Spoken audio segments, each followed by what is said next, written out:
Human rights and equal opportunities to everyone belong to everybody. That is why gender equality and people with disabilities are in the very focus of Finland's development cooperation policy.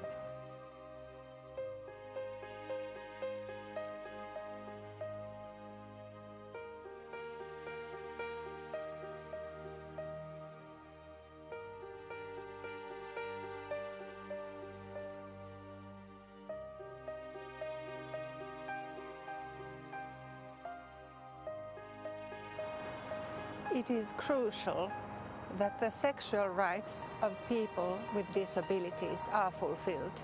The civil society organizations play an essential role in this globally.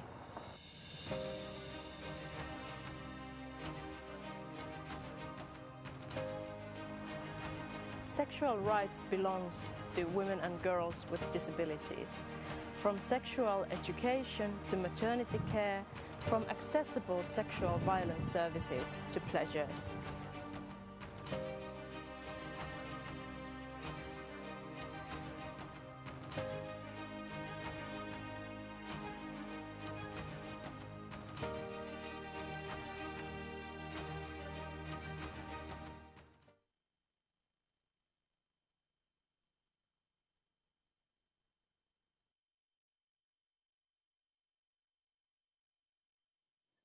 We'll start the seminar morning. My name is Saara Sofia Sirén. I am Member of Parliament and also I'm the Vice Chair of an all-party parliamentary group we have in the Parliament of Finland on sexual rights and development. It's a group that gathers together MPs that are interested in working with these important topics, and it's my very great pleasure to welcome you this morning to the right to decide and ensuring sexual and reproductive health and rights for persons with disabilities seminar. Today's seminar is organized by the Ministry of Foreign Affairs of Finland, UNFPA, the UN Agency for Sexual and Reproductive Health, Väestöliitto, the Family Federation of Finland, and Vammaiskumppanuus Disability Partnership Finland. And to start our seminar program, we'll first of all hear some opening remarks by Mr. Pasi Hellman. He's the Undersecretary of State for Development Policy in the Ministry of Foreign Affairs of Finland. Pasi, the floor is yours. We are looking forward to hearing how these issues fit into Finland's foreign and development policy priorities.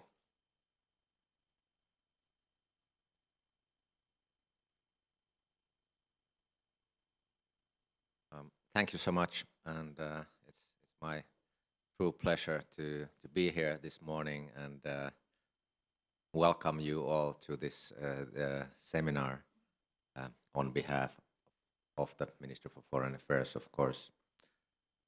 It's a particular pleasure to welcome you because we are doing this in cooperation with our good partners, UNFPA, Väestöliitto, I have to check the name in English, Family Federation of Finland, and of course Disability Partnership Finland. And thank you to all the speakers who have promised to give their contributions to the program today, share their insights, and especially warm welcome to our faraway guests from Iraq and Kenya, Dr. Rita Columbia and Ms. Fatma Pangare. The theme of this morning's discussions, how to ensure sexual and reproductive health and rights for persons with disabilities, is an important issue for our foreign policy, for our development policy, and sort of a overarching cross-cutting theme in hopefully everything that we do here, and it deserves great attention and visibility. We believe actually that protecting SRHR issues is at the core of realizing human rights, as well as crucial really to meet the goals set out in the SDG 2030 agenda. It's fundamental that every person has the right to make decisions regarding their own body, their sexuality and their reproduction, and we emphasize the need for comprehensive sexuality education.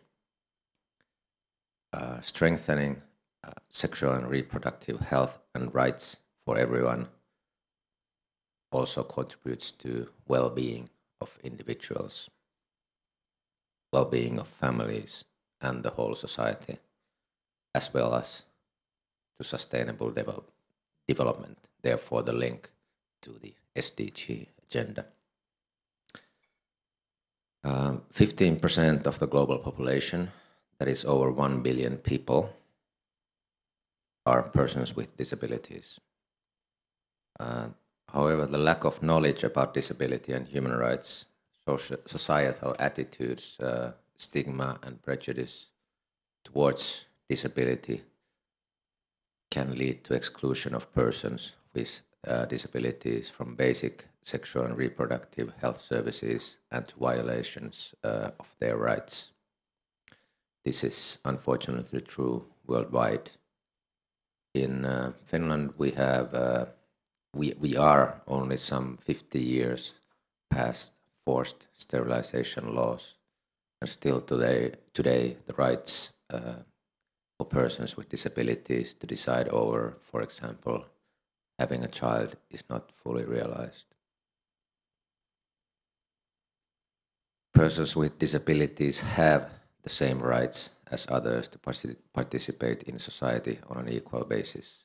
They have rights, the right to equal opportunities, to education, and to finding meaningful and paid employment. Realizing sexual and reproductive health and rights for everyone is one step towards ensuring equality and non-discrimination, important principles for us, and especially for women and girls and persons with disabilities, who often are denied the right to make decisions about their own health and well-being, including their fertility. Dear friends, the COVID-19 pandemic, which we are still, but hopefully recovering from, has also highlighted the importance of sexual and reproductive health and rights. The lockdown of societies, public services and programs aiming to improve SRHR and related services have had far-reaching consequences. As a result, maternal and newborn mortality has increased, and an unmet need for contraception has led to higher number of unsafe abortions. In times of crisis, women and girls are also at higher risk of sexual and gender-based violence. Women and girls with disabilities face 4 times greater risks for sexual violence compared to women without disabilities. The COVID pandemic continues to adversely affect healthcare worldwide. It threatens the effective realization of SRHR due to the unforeseen pressure it has put on financing for the healthcare sector everywhere. It is now more important than ever that we continue to emphasize that sexual and reproductive health services is a core part of universal healthcare. It cannot be seen as separate from basic healthcare, rather an integral part of ensuring well-being for all.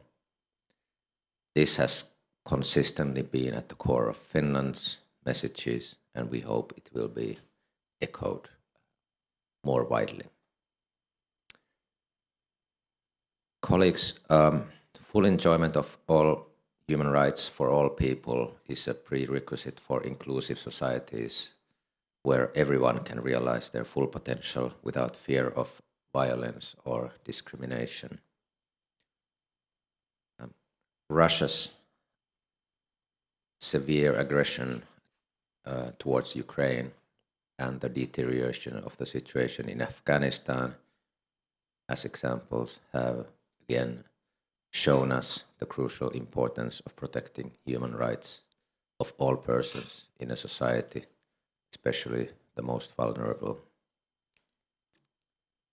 Where gender equality and rights of women and girls are at the core of our foreign policy, so is inclusion of persons with disabilities.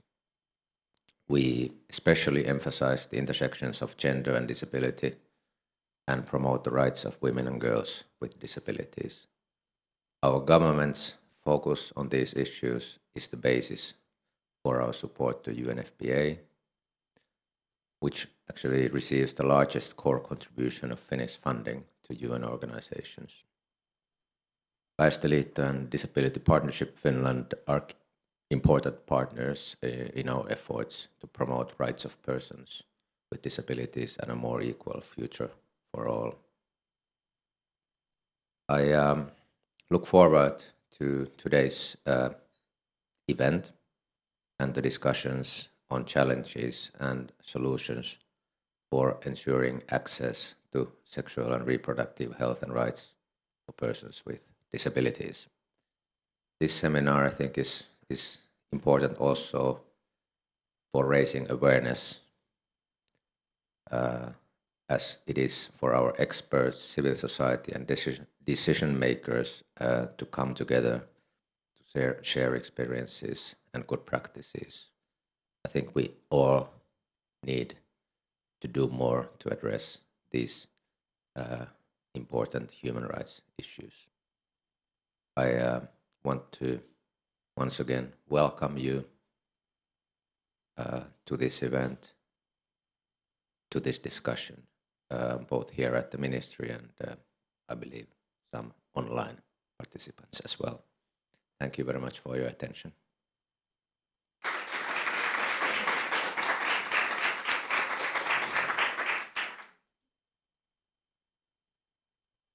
Thank you very much, Mr. Undersecretary of State. And now we'll hear some words of welcome from Ms. Eija Koivuranta. She's Managing Director for Väestöliitto, the Family Federation of Finland. Eija, the floor is yours.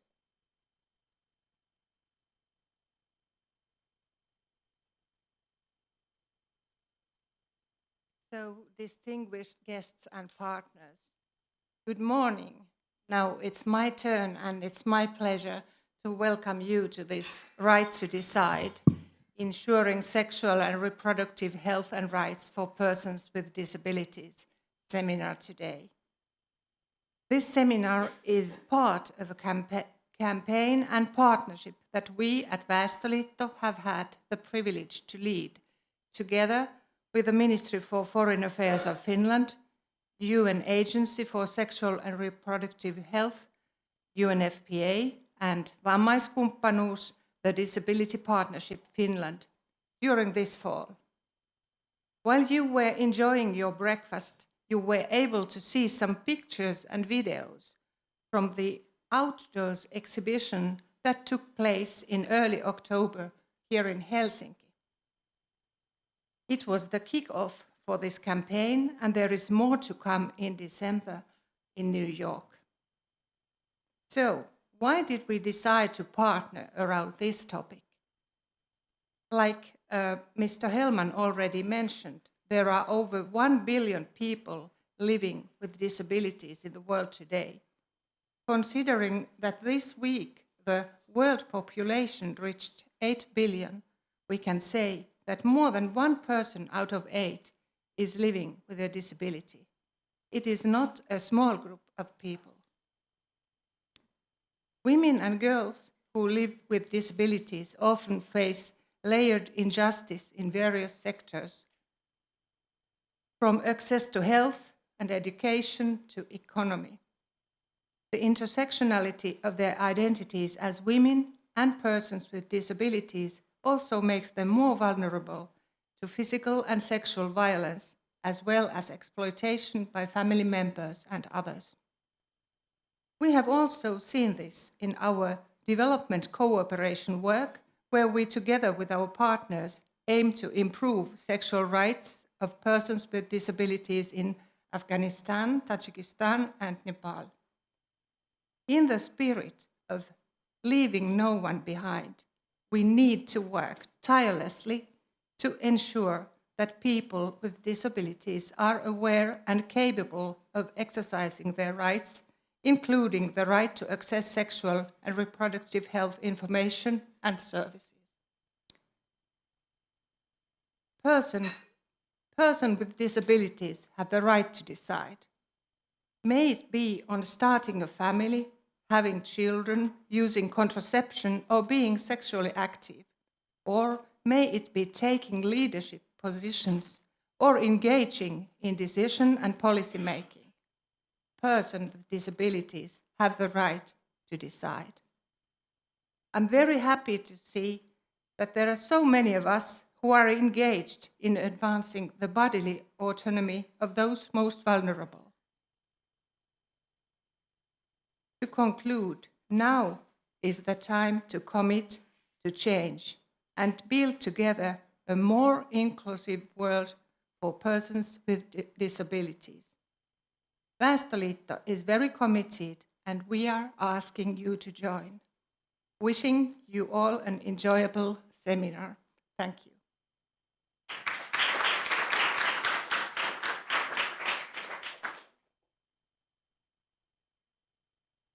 Thank you very much, Eija. And next, we will hear remarks from Dr. Rita Columbia. Dr. Columbia is the UNFPA Country Director in Iraq and will give us some insights to UNFPA's work on these topics in very challenging circumstances. Dr. Columbia, the floor is yours. Good morning, everybody. Dear Mr. Pasi Helman, Under Secretary of State for Development Policy, dear partners, dear colleagues, ladies and gentlemen, thank you so much for the warm welcome. I feel already like being home here, but I have to leave and go back tomorrow. This is my honor to speak about very critical but often overlooked topic on people with disabilities and their access to sexual reproductive health services, information, and education. As it has already been mentioned by previous speakers, persons with disabilities are often invisible in society all around the world. And as a result, their human rights are not secured, especially women and girls. They are the most vulnerable in any groups of population, and particularly among persons with disabilities. They have a much higher risk of their rights being violated, especially the right to sexual reproductive health information, education, and services, and also their right to make informed choices regarding the family formation, number of children, and their marriages. Recognizing this challenge, the Convention of the Rights of Persons with Disabilities states that all women with disabilities must be able to exercise their legal capacity by taking their own decisions about medical treatment, including on retaining their fertility and reproductive autonomy. However, even in the countries that ratified the convention and have proper legislation focus on the rights of persons with disabilities, women face enormous barriers to receive quality sexual reproductive health services and exercise in their reproductive rights. And unfortunately, Iraq is one of these countries.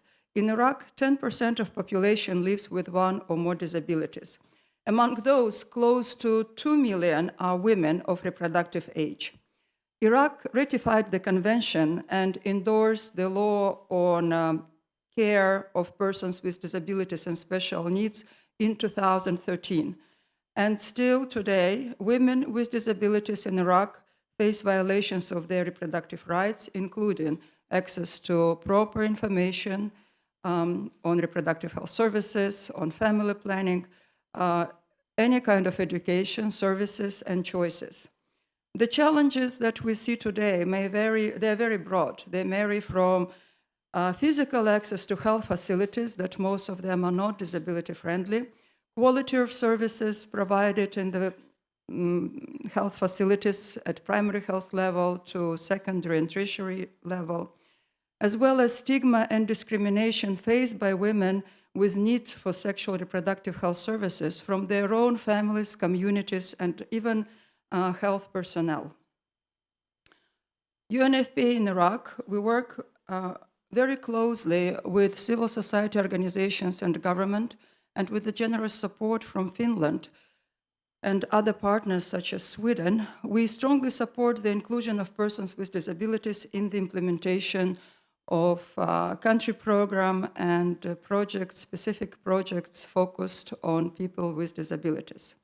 To ensure that women with disabilities receive quality sexual reproductive health in camps and host communities, we engage them in assessing the accessibility and acceptability of primary healthcare facilities and developing recommendations based on the findings. These recommendations are taken back to the ministries. We have 2 ministries in Iraq, 1 Ministry of Health for Iraq and 1 Ministry of Health for Kurdistan region. And at both levels, as UNFPA, we advocate very strongly to put in place all measures for people with disabilities to have easy access to health services, as well as and also education. UNFPA, in collaboration with the Ministry of Health in Kurdistan, improved the capacity of the primary health care centers.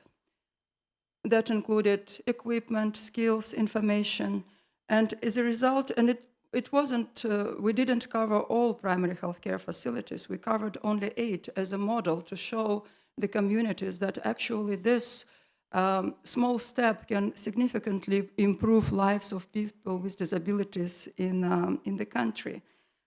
So, and just in 1 year, actually under 1 year, about 10,000 women with disabilities from camps, from internally displaced camps, and from the communities received counseling and sexual reproductive health services, including family planning. And of course, this is just a beginning. This initiative brought the government's attention to the needs, sexual reproductive health needs of people with disabilities. But my personal worry is more about young people with disabilities. They have the entire life in front of them, and they have no options, very limited opportunities to fulfill their potential being persons with disability in Iraq. They are the most vulnerable group among youth that require additional support and empowerment. Many girls, among them, girls with disabilities, they cannot attend a school or any vocational training or health services. For cultural reasons, for traditional reasons, but also for the reasons that there is no access for them. And girls are not priority for the families. So unfortunately, this is the case we see in many communities in Iraq. And many of them are still illiterate, no matter what age they are. Lack of education and access to essential services put young people with disabilities at risk of lifelong discrimination and being left behind. Recognizing the challenging situation of adolescents and youth with disabilities, UNFPA, again, Finland was our only partner in this journey. We launched a project specifically tailored to address the needs of these people, of these youngsters in Nineveh Governorate. Nineveh Governorate is at the central north of Iraq, and it has been mostly affected by ISIS crisis. Most of the young people with disabilities coming from that governorate. So the project addressed their needs, it's a broad range of needs, but the focus definitely goes towards sexual reproductive health, their education, their rights, as well as prevention of gender-based violence and peer education. In addition to the health services that young people receive through the referrals with the skilled health personnel, they also have other different services that I will be talking about later during my presentation. So in a few months, already 1,000 of them were reached and benefited from this initiative, and it will continue. And I hope it will scale up. Ensuring the rights of people with disabilities, and especially women and girls, is a strategic and honorable task that requires actions from all stakeholders, local and international. And I hope that the fulfillment of the rights of people with disabilities, especially women, will be strongly supported by national policymakers, international agencies, donors, private sector, community leaders in Iraq and also worldwide. And once again, I want to thank, my sincere thank you to the Ministry of Foreign Affairs of Finland for spearheading the dialogue on sexual reproductive health and rights and disability in Iraq. Without your support, it would be very difficult to bring attention to this issue among all stakeholders and partners. Thank you very much, and I wish all of us very fruitful conversation today. Thank you.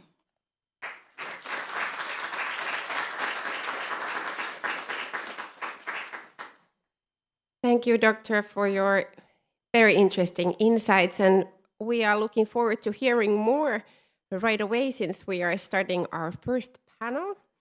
We will have two panel discussions, and the first one will be about sharing good practices and approaches. I'm welcoming you, Dr. Columbia, to the panel. And to join you, also Ms. Fatma Wangare and Ms. Jaana Tiiri. Please join me up on the stage and have a seat. As you are taking your places, I'll shortly introduce you. Rita Columbia, UNFPA Iraq Country Representative. Fatma Wangare, she's Executive Director of Kenya Association for the Intellectually Handicapped. And Jaana Tiiri, Member of Board, Rosette in English, okay. National Association for Women with Disabilities in Finland. I happen to know she's also a member of board in National Council of Women in Finland.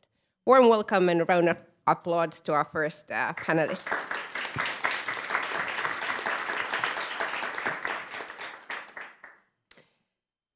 First question, what are the challenges that persons with disabilities face on SRHR? Would you like to start, Jan? Yes, really good to be here. The question, what challenges people with disabilities face concerning SRHR, it's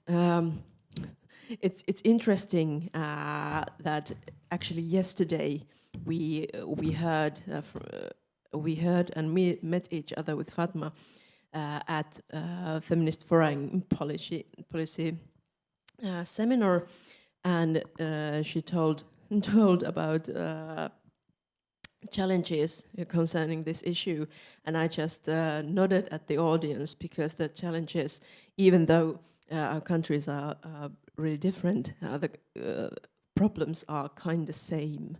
But I believe that the problems concerning that people with disabilities are not included in the subject of HRHR and are often excluded from safe practices and knowledge.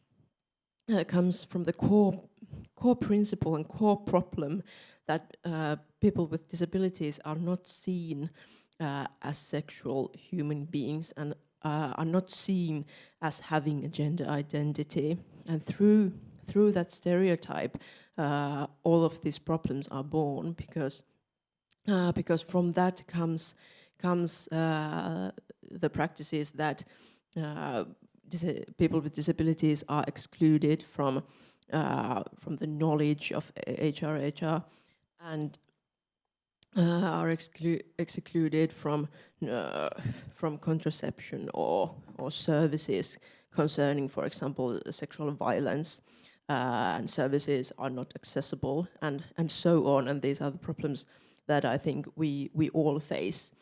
But I think those core stereotypes are the reason for many kinds of problems. Thank you. Fatma, what do you see as the main challenges at the moment? It's a pleasure to have you on a panel again today. Maybe we'll have to have a panel tomorrow too. Please. Yeah, thank you very much. I'm very humbled to be here and all protocols observed. So for me, I would want to start first from saying that unless we look at SRHR as a development agenda, and especially when we talk about SRHR for persons with disabilities, this will continue to be a huge problem faced by persons with disabilities. And therefore, this calls for transformation of how we do things in our societies, in our communities, and ensure that the transformation is looking at SRHR from the lens of meaningful inclusion and participation of persons with disabilities regarding their own issues that they face, and that they have a voice to everything that they're facing. So for me, when I look at challenges, they are quite varied, and my colleagues here have already mentioned quite a number of them. But starting to look at this from a Kenyan context or an African context, we see a lot of stigma and discrimination when we talk about sexual and reproductive health rights of persons with disabilities, and specifically women and girls with disabilities. So number one, there's a lot of harmful cultural practices that don't recognize that women and girls with disabilities have SRHR needs. And these are compounded deeply into beliefs that, that women in general should go through maybe female genital mutilation, starting with that. And this becomes even worse when it's women and girls with disabilities. They are highly targeted, they are rounded up in their homes, and they are forced to go through female genital mutilation. This is very, very serious, and these are deeply rooted into cultural practices. The other thing is on forced sterilization. We still have communities in Kenya and in Africa in general which really believe that when a woman with disability reaches, that age of marriageable age, then the best thing to do is to take them through forced sterilization. They're not supposed to bring children in this world, lest they bring children who are like them. And this is very, very negative stereotyping. And then the other issue is around, a lot of prejudice and body shaming when we talk about women and girls with disabilities. People will still make a lot of fun when you talk about women and girls with disabilities. And this is seen even at the health facility, where some doctors and some nurses will start making very negative remarks towards women and girls with disabilities. The other challenge that I really see is, and my colleague here spoke about it, is either women and girls with disabilities are seen as asexual or hypersexual. And this is very, very common. And people will say, girls with Down syndrome are hypersexual, or women with Down syndrome are hypersexual, that they're going around asking for sex, which is not true. And therefore, we see a lot of this in our communities, where people have all this negative stereotyping and making all these judgments about women and girls with disabilities when it comes to sexual and reproductive health rights. The other thing that I'm seeing is, as a challenge, is the lack of or limited knowledge of health personnel at the hospital level or at the health facility. So a woman with a disability will go at the health facility, but the health personnel has no clue on how to, give services to a woman with a disability. Let's say it's a woman who's deaf. The personnel has no idea about sign language interpretation. They rely on other people to give this kind of service. Then that means issues of sexual and reproductive health rights, which are so personal and private in nature, then other people are also there to listen to you when you're making, or when you're talking about, issues that are quite private, which is quite demeaning. The other challenge, again, that I'm seeing is the denial of legal capacity. And when we talk about the right to decide, then the Convention on the Rights of Persons with Disabilities is very, very clear that people with disabilities might need, support to make decisions, and this support should be provided by the state parties. However, in our situation, we see the denial of legal capacity, the support not being provided, and therefore this leaves room for either family members or other people to make decisions in regards to, sexual and reproductive health rights of women with disabilities, which is quite derogatory. I remember some time back, I have a daughter who has an intellectual disability. I took her to see a gynecologist. And when we went to the gynecologist office, I told the doctor, my daughter has an intellectual disability, and she needs to be supported to be able to communicate with you. The doctor told me, I know it all, so just get out of the office. So I left them. Unfortunately, my daughter was not given any service because by the end of the day, the gynecologist just realized he doesn't have any communication skills to communicate to my daughter with an intellectual disability.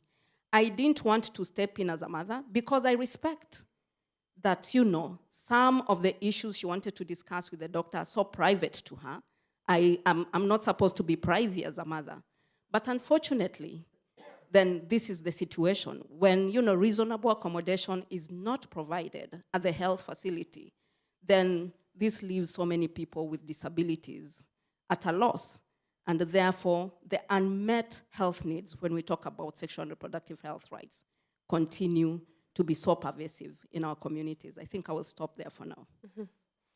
Thank you for sharing these experiences. The very basic solution is to increase awareness. We need to talk, we need to have these discussions, and we need to increase awareness of the needs and rights of especially adolescents and youth with disabilities. So do you have examples of good practices or approaches how to increase awareness among local authorities, civil society, organizations, even parents, religious leaders, and so forth? Concrete examples. Ms. Columbia. Yes, thank you. I even have presentation, but I'll just go with examples. So, as I mentioned, we have a project that started together with our friends from Finland Embassy and Ministry of Foreign Affairs. And then the project specifically is focused on adolescents and young people with disabilities in Nineveh Governorate. And we do this together with the Association of Iraqi People with Disabilities. So that they are advising us and also helping to implement and reach out to the target population. Sorry for my very UN language. So during this project.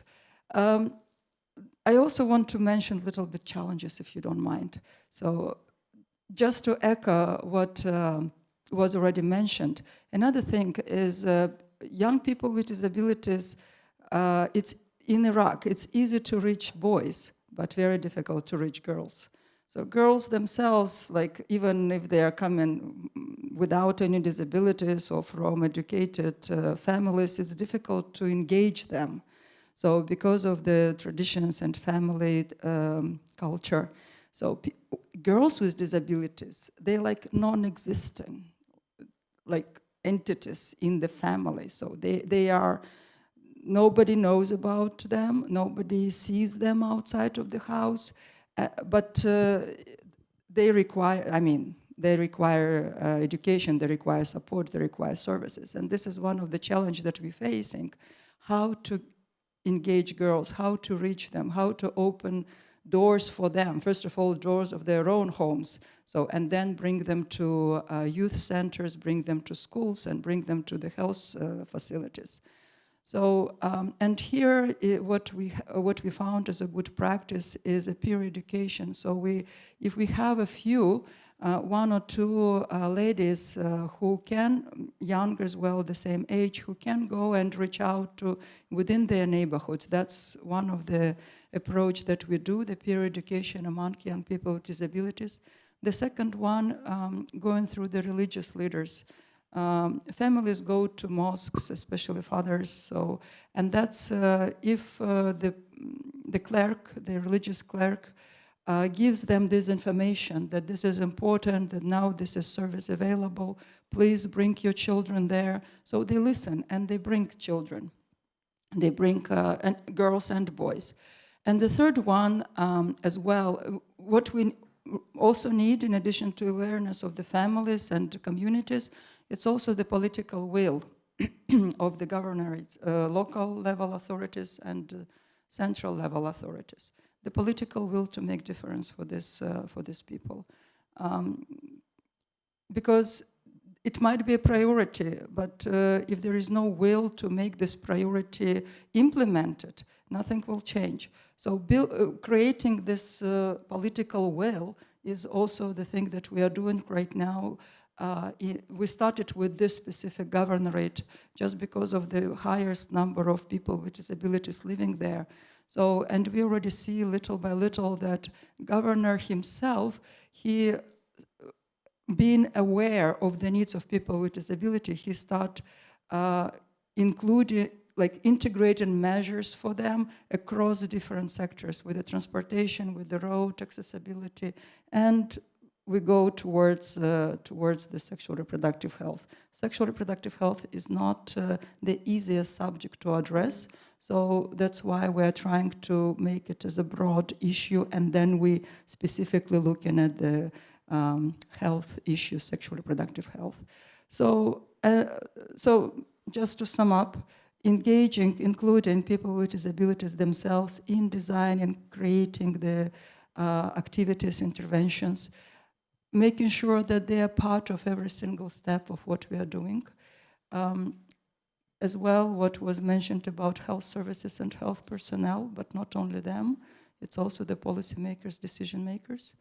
And then religious leaders, very important, tribal community leaders, very important to bring them on the same stage because they are the ones who speak at the community level and they are listened to. So this is what we are doing, and as I said, just a few, 8 months, I think, 8 months we are in this project. So we already reached about around 8,000 young people with disabilities. Not many of them girls, I should be honest with you. Girls really hard to target.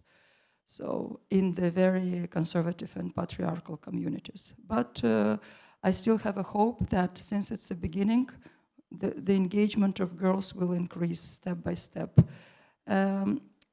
Yes, and other things like literacy classes, sports activities, very helpful to also as a stepping stone towards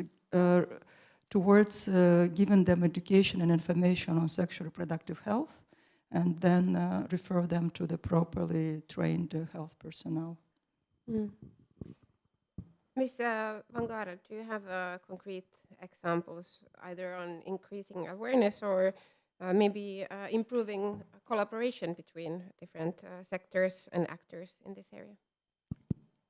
Yes, my organization has been working on this, and I want to really thank the Disability Partnership Finland and FDUV for really supporting us over the years to do this kind of work.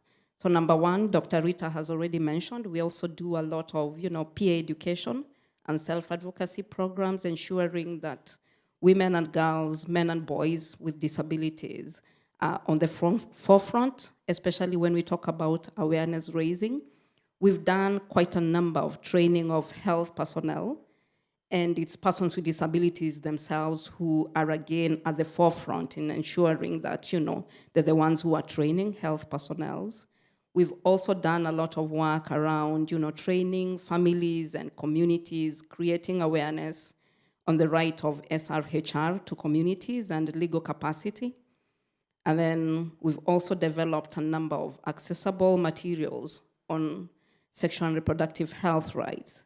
And finally, we've been in processes whereby we're engaging with policymakers and policy review, ensuring that our health laws are inclusive of persons with disabilities. Final words from Ms. Tiiri, please. Yes. In Finland's context, when we are talking about raising awareness and raising the knowledge of persons with disabilities, we need to understand that people with disabilities are a huge group, and within this group there are many kinds of people with many kinds of possibilities to learn. So for example, as for me as a disabled woman, it's in nowadays Finland fairly easy to be included in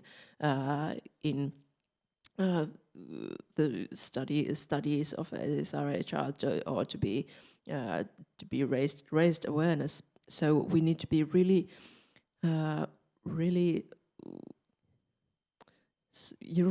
we need to focus on the groups that doesn't have these kind of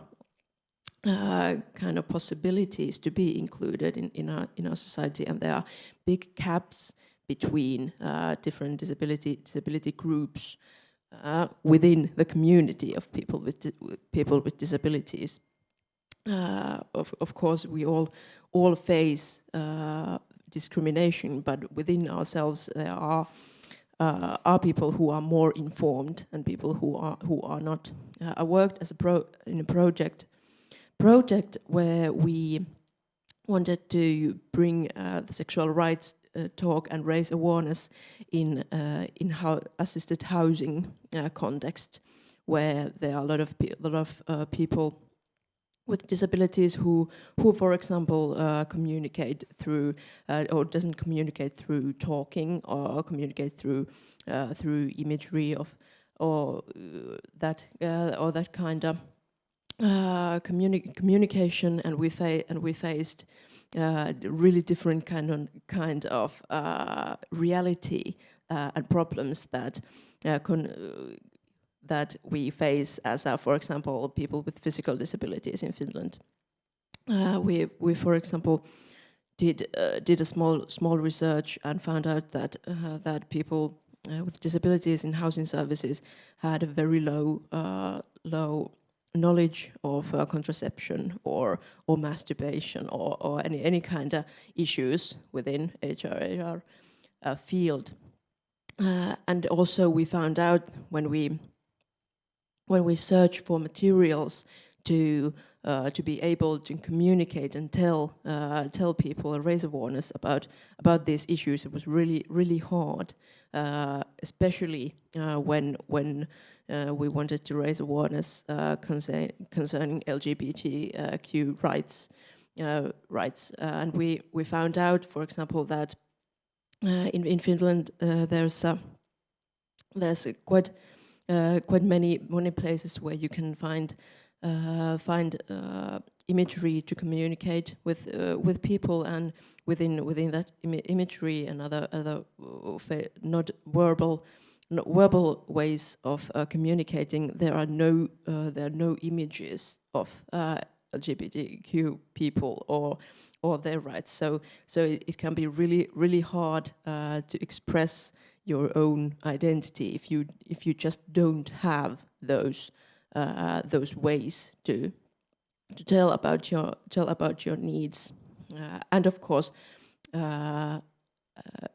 within these groups, as we know, the lack of knowledge is really risky concerning that. The lack of knowledge can lead to being vulnerable against sexual violence as such. So we need to, in different contexts, always think about the persons who are the least privileged in each group, and also that within our disabled community there are really many different needs and many different life circles that we need to acknowledge when we are raising an awareness.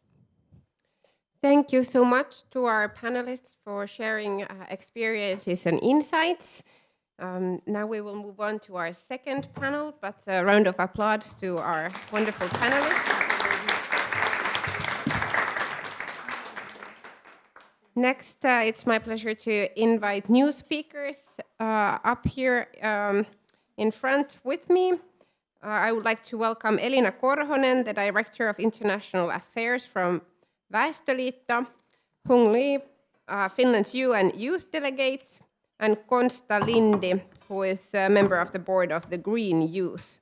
Also, we have Sirpa Pietikäinen, Finnish member of European Parliament, representing National Coalition Party, joining us online.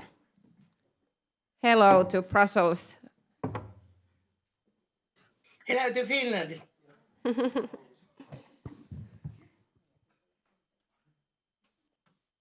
In this panel, we'll go a little bit deeper on the subject, how we can actually change people's mindsets and how we can have people understand the importance of political support and resources needed in this area. First question to all of our panelists is, in what way can a politician or a young person or an organization promote disability inclusion in SRHR? And would Sirpa like to start online, please? Thank you. And first of all, thank you for this very good and excellent seminar. First of all, we need to spread the information towards all the politicians and civil servants, and this is what this initiative is doing. Secondly, what we can do here is to try to understand and to consult when we are dealing with different law proposals, the connection not only with sexual and reproductive rights and equality and inequality questions, but with a special focus on disability issues. I was listening the debate and thinking through on my mind what decisions what we have made concerning, for example, the refugees issues, the illegally in Europe staying people, our social policy, our EU for health policy. Do we have a specially targeted resources for this, our development policy as EU and so forth. So this is what I would like to raise first. It is the awareness and building then the awareness in different pieces of legislation and budget. Thank you. Konsta, would you like to continue? Yeah, well, as a young person, as the young people, what I think we could most do is advocate for an intersectional approach to understanding young people and understanding disability. Young people with disabilities face other barriers than adults with disabilities, and girls with disabilities face other barriers than boys with disabilities. So what the youth can do is advocate for an intersectional approach that understands that different individuals face different barriers. Hung, how can we promote disability inclusion in SRHR? I do agree with the point with advocacy. In addition to this, I think Jana mentioned about the Rosetta program, how you are having these spaces and different programs, targeted programs to actually empower people with disabilities. I do see that as a big influence as well, and we should take that into consideration. But also it's a matter of our individuals itself. So, for example, supporting campaigns online, sharing information, everything, I think that's also a really important matter to take into consideration as our individuals, that we actually support people with disabilities overall in our everyday lives as well. But yeah. Elina. Thank you so much, and you had said such a wise words, like the previous panelist as well. So thank you for this already. I represent civil society. My organization works with sexual rights and works with disability rights as well. But Ms. Jaana Tiiri was saying before, I think the first problem when you are promoting sexual rights for disabled persons is that disabled persons are many times seen as asexual. And then when we are developing programs targeting sexual rights, many times disabled persons are overlooked, and their needs and special needs, maybe like access to self-care services, access to information is overlooked. And I think as civil society representative that in every organization should have educate themselves first and have their own strategies how to implement disability inclusion in all of their work. And remember that disability is, of course, it's one personality trait. It gives own challenges as well, but people are complex. It's not the only identity, never ever. We all have many identities, and people want to be masters of their own lives. So what I would suggest is that more inclusive approach to all strategies, to listen to people, to think like what kind of world we would like to develop, what kind of education system we need, what kind of self-service system we need, and never ever to be shy to speak about sexuality, because it's something so core trait in every person.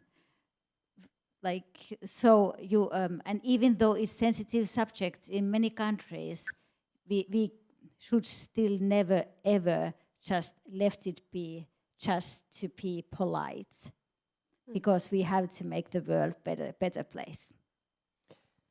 How is the discussion and debate on this area in the European Parliament? Is it shy or polite, or what kind of debate are you having on this area? Also, like to ask, what can an individual MEP do? How can a single politician change the mindset and awareness in this area? Sirpa, please. Well, I think that we are not at all shy in these questions in the European Parliament, and the FEM committee has done, so this is the equality committee dealing with the equality issues, quite a lot of work to erase this shyness.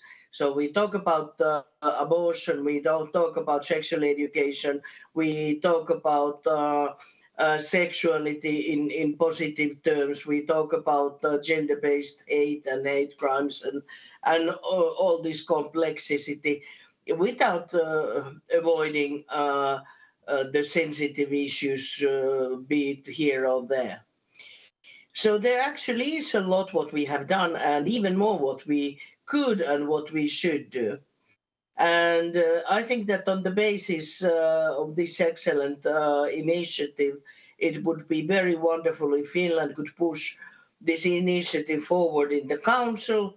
And then what I can promise on my side in the Parliament is, for example, to try to propose a budgetary special funding on next year, when we can make the proposals to launch a pilot project how to actually involve in integrative manner this disability and sexuality and sexual and reproductive rights in EU's policies. And then what we can do besides that is to think that if we have a slot in the FEM committee still left, this could be a subject for parliamentary report that then sort of brings up the issue. And we all together can sort of work so that this could be a project funded by the EU in development funds. And there, I'm just very strongly encouraging you to put forward a budget proposal, a development proposal where all these actors that are now involved in the discussion would be partners. Thank you, Ms. Pietikainen. Sounds good to me, good ideas. I'd like to ask our representatives of the next generation, younger generation, do you see that young people have a special role or specific role in taking these aspects forward, making sure that SRHR of people with disabilities are included in arenas nationally and also on a global level? I do see a big role because young people are the next generation that will live on this planet for a very long time, as we all know. But also we can shape the future. Well, hopefully we can shape the future. But in these global arenas, I do see a lack of representation overall. When going to these global arenas, I feel like there's not a lot of people with disabilities, and there's not actually spaces for people with disabilities to talk about the issues. So I do think that these global arenas, us as institutions should take consideration how we bring up the voice of people with disabilities in the UN level as well. But it starts from the local level as well. Organizations, companies, everything. We can actually give access to jobs, to professions and everything. And we have the keys to include people with disabilities in our everyday lives, but it's just a matter if we do it or not. So I do think there's a good need for reflection in every organization to see if we really have representation overall. Yeah, I very much agree. And the young people were the next generation, but we're also here right now. We're not somewhere waiting for the future to happen. And so it's very important that we stay active, and young people rarely have the political power to actually make changes. So we have to resort to extra parliamentary advocacy and civil society, and the young people play a very key role in demanding action. It's very easy to say that SRHR is important, but if it doesn't show in the actions and the legislature that is passed, then all this speech is kind of pointless. So young people, we definitely have a place in promoting SRHR and disability inclusion. Thank you, Hung and Konsta. Elina, can you share some examples and experiences from the sector that you represent, the civil society organizations? How can you support the fulfillment of SRHR for people with disabilities? Well, I can give maybe some examples of our own work. We have Väestöliitto has been partnering with disability organizations closely in Central Asian states, in 5 of them. Previously and at the moment, we are currently working in Afghanistan, Tajikistan, and Nepal to advance sexual rights of disabled people. The most hardest part maybe for me, what I have been learning for maybe during the 10 years doing this work, is to see how people who live in the societies where disability is seen as something not good trait, like you are sort of like less as a human.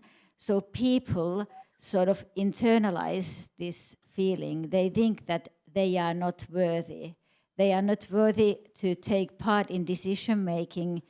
They are not maybe entitled to work, entitled to information, entitled to marry.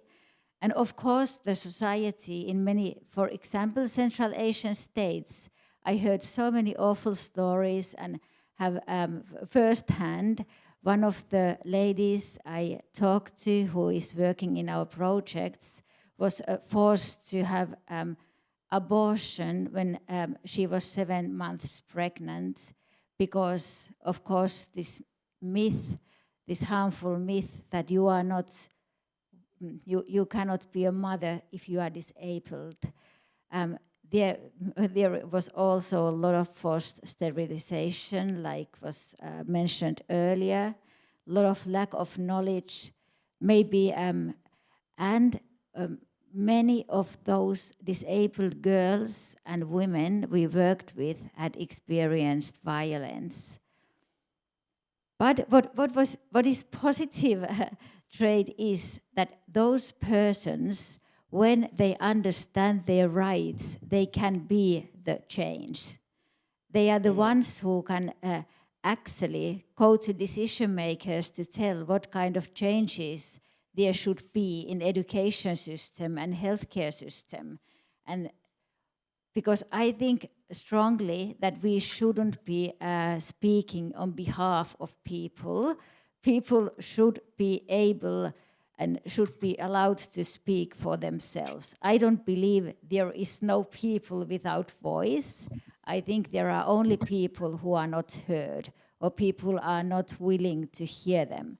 So we should pressure as Finland for decision makers. I'm looking at one of who is sitting here, and hello Sirpa, to pressure all the governments to fulfill their human rights, to fulfill human rights treaties, and make sure that every every person is heard when we are developing the better world, when we are developing the universal health coverage, when we are developing comprehensive sexuality education for all, for example, so that people can tell themselves what they need, so that the world is all inclusive to everybody, not just to some people, because that's not, I think, the place that we want to live in. So a lot of very important work is already being done, but it's very easy to agree that still a lot needs to be done. We need more work on these issues. We need more awareness. We need political level commitment. Obviously, we need financing. Sirpa Pietikäinen already mentioned budget proposals as one tool. Final round to all of our panelists. What do you think is the most crucial action that needs to take place right now? On awareness, on political commitment, or financing? Who would like to start? Maybe Sirpa.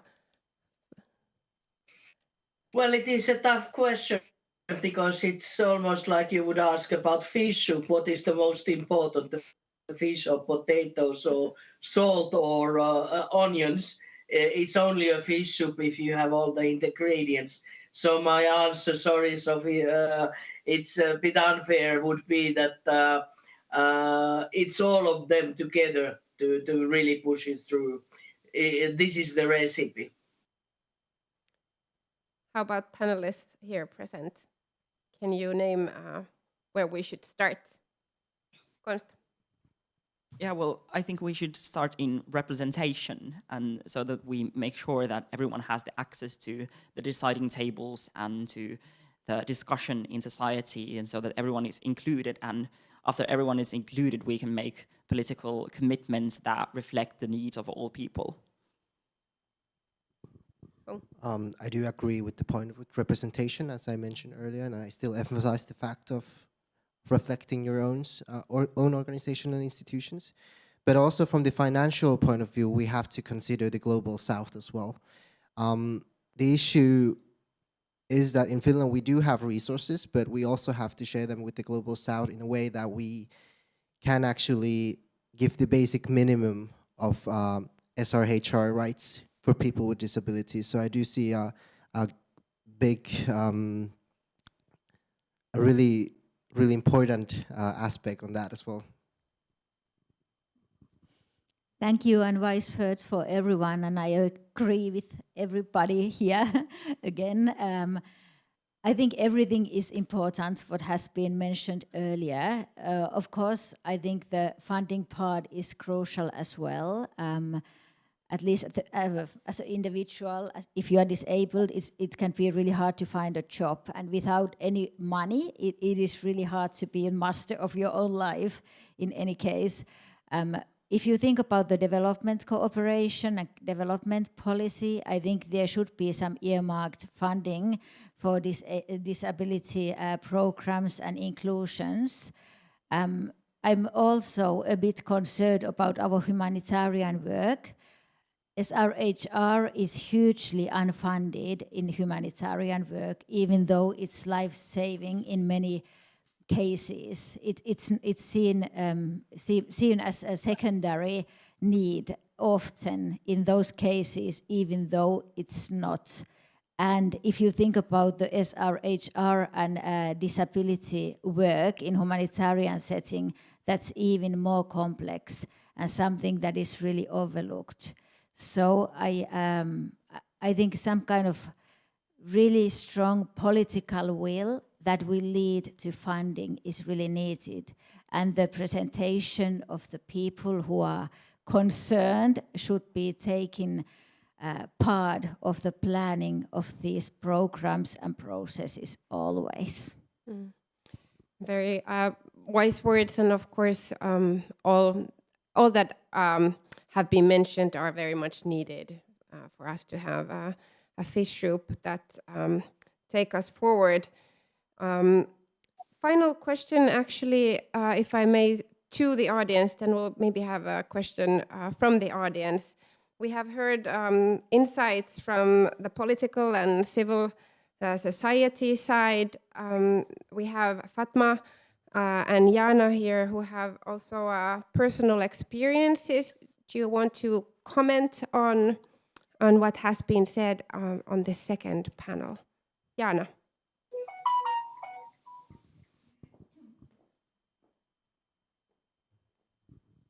Thank you. I just wanted to say and remind people when we are talking about inclusion, I hope that in the future we all start to see the disability inclusion topic as important as, for example, when we are viewing the policy making with abortion, we are starting. For example, in Finland's context, to be really aware and critical if there are only men deciding about abortion laws. We really need to be as exact and as awake when we are making decisions about disabled people and when we are having discussions about disabled people, to really see, count and hear how many disabled persons are in the rooms and why we aren't there. We really need to fix that. Thank you so much, Jana. Very important reminder. Now we'll have a possibility to one quick question from the audience to the panelists. If not, we'll thank them. Thank you so much to our second round of panelists. We'll give a round of applause.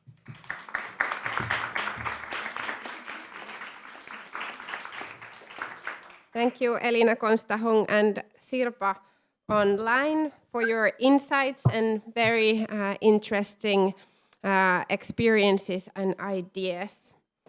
Our event is coming near to its end. It has been a pleasure to be with you and discuss this topic of SRHR, people with disabilities. These are issues of human rights, and it's very easy to agree on these insights and important messages that we have heard. Everyone has to have the right to decide for themselves, and it's not the reality yet for our people. So we have a lot of work ahead of us, but this day has proven that we can make a change together if we just take this to our hearts, and I'm sure that we will. Final remarks, we will hear from Rita Svan. She's Ambassador for Innovation from the Ministry of Foreign Affairs. Thank you from my side. Rita, the floor is yours.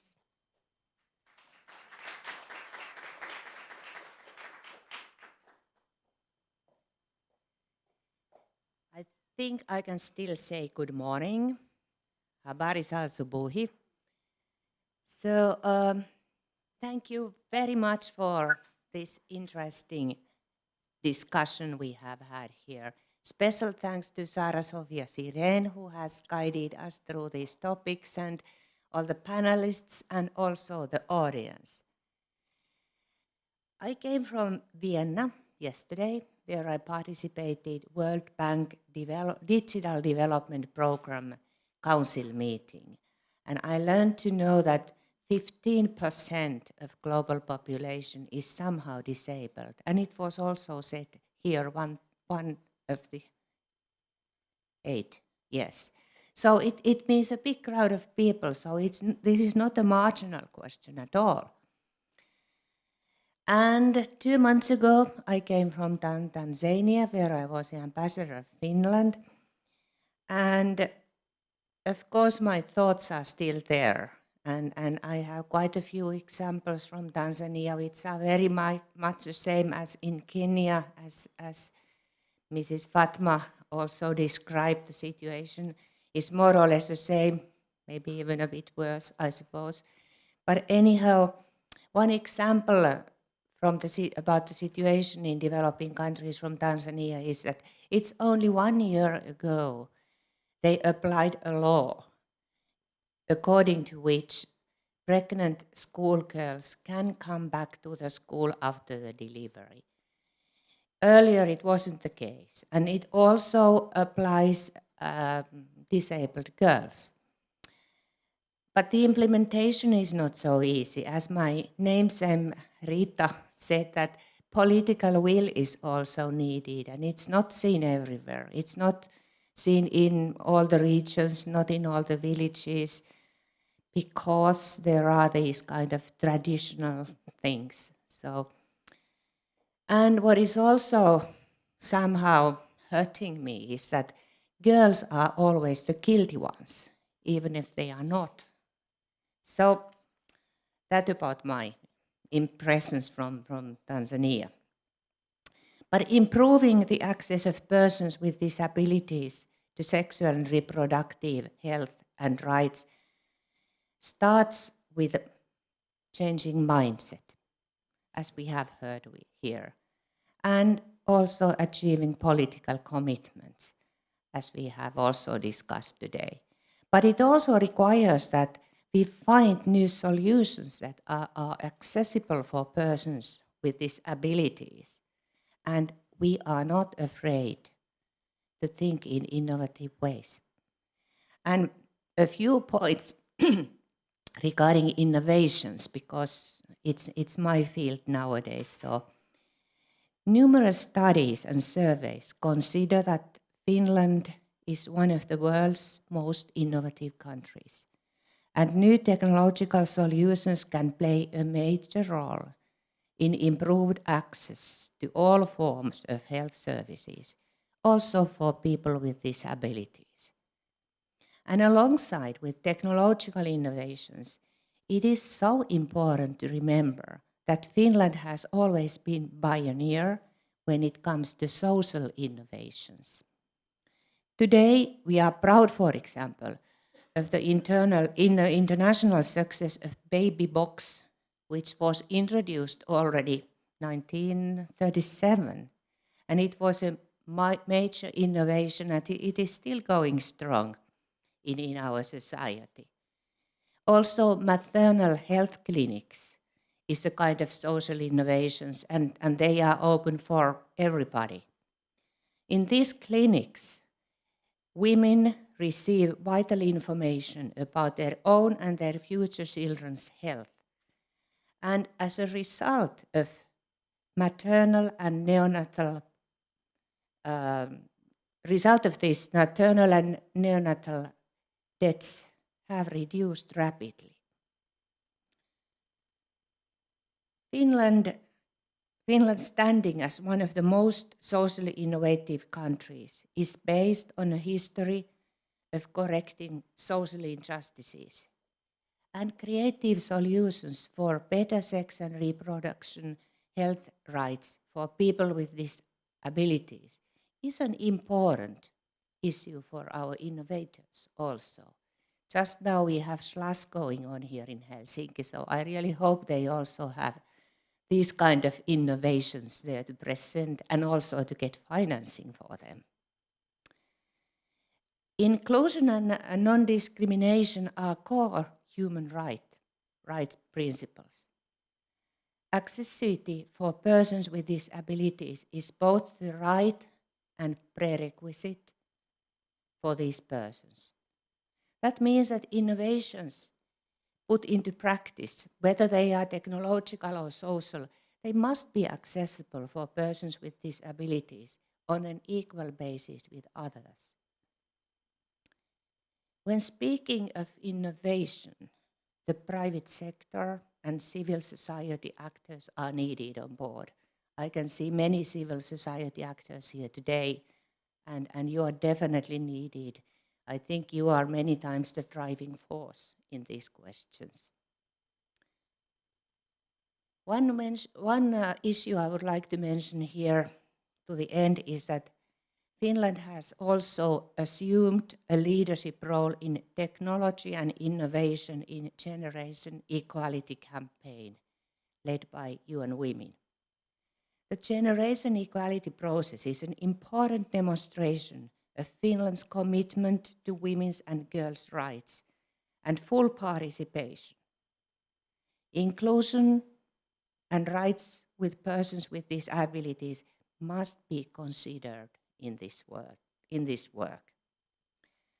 So, thank you everybody. It has been an interesting discussion, but we have to make decisions also. Discussion is not, it's needed, but it's not enough. So, and also there have to be the political will. We have to be active, all of us as private people, as civil society, as organizations and so on. And you know that Finland is fairly active in disabled people questions in our development cooperation. Thank you so much. I hope you have something to bring back home from these discussions. Asanteni sana. Thank you.